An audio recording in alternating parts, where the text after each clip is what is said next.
Never trust a female.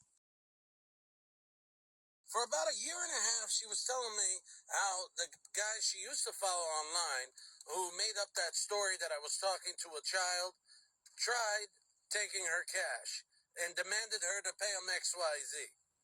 Now, unfortunately, apparently she became buddies with that petty girl again, and she went back to her original story after she spent a year and a half being my friend.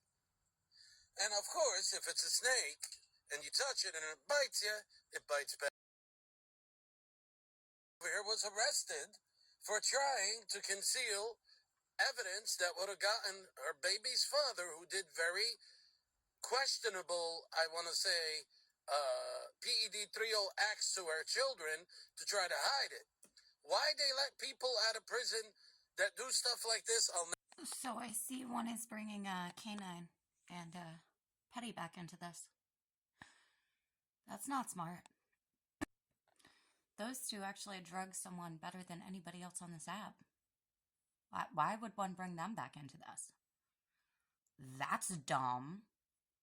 And yeah, I went and saw Petty's videos. It seems that the reason that K9 got brought back into this was because one messaged her trying to get Petty's real name unique.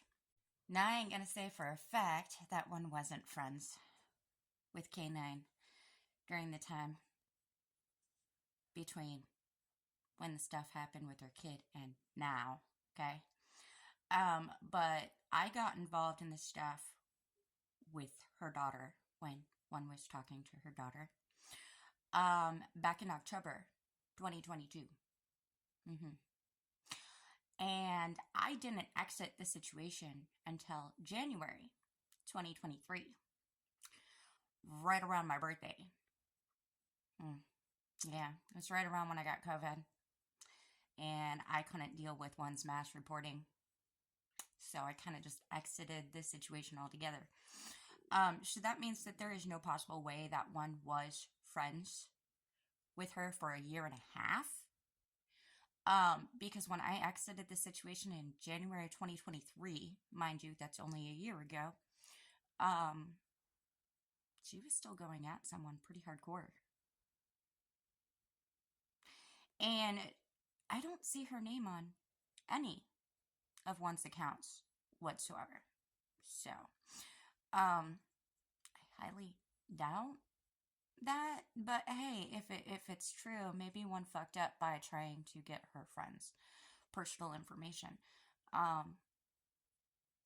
Because I don't think her and Petty ever stopped being friends. Now, this fictitious story that a bunch of us decided to try and blackmail her for money makes absolutely no sense, because she was the one who started the claim that one was talking to her minor child, not us. We got involved because of her claim. Yep. In fact, the reason that I got involved was because I was following Petty and friends with Jamie.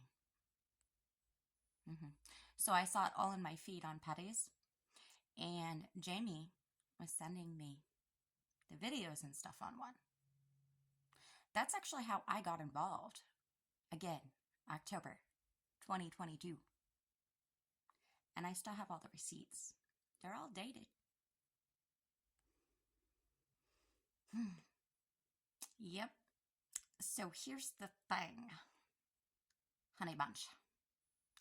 Maybe it'd be better if one stopped sexually harassing women online, stopped threatening people online. I mean, one recently threatened a federal agent's wife.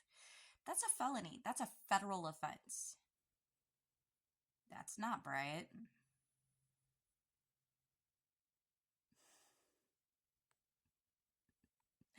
One has a repetitive history of talking to minors, and one has admitted it multiple times by claiming that one is a, what did they call themselves? A youth counselor, I believe is what one has said. Of course, one doesn't have a license, even though that's mandatory in the state of New Jersey, as well as the state of New York. So if one is claiming they're in New York and not New Jersey, it's still mandatory to have a license to be doing that kind of work. and that information is public. For this very reason, so that way crepos online can't claim they're counselors and talk to our children. But I can't wait to watch this show.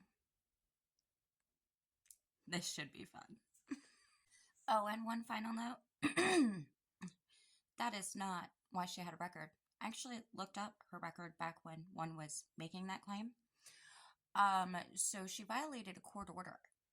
And when you went and looked at the crime, it actually said that she was refusing her ex-husband to have visitations. Probably because he was an abusive asshole. That's called protecting your child. No one's going to fault her for that. But keep trying.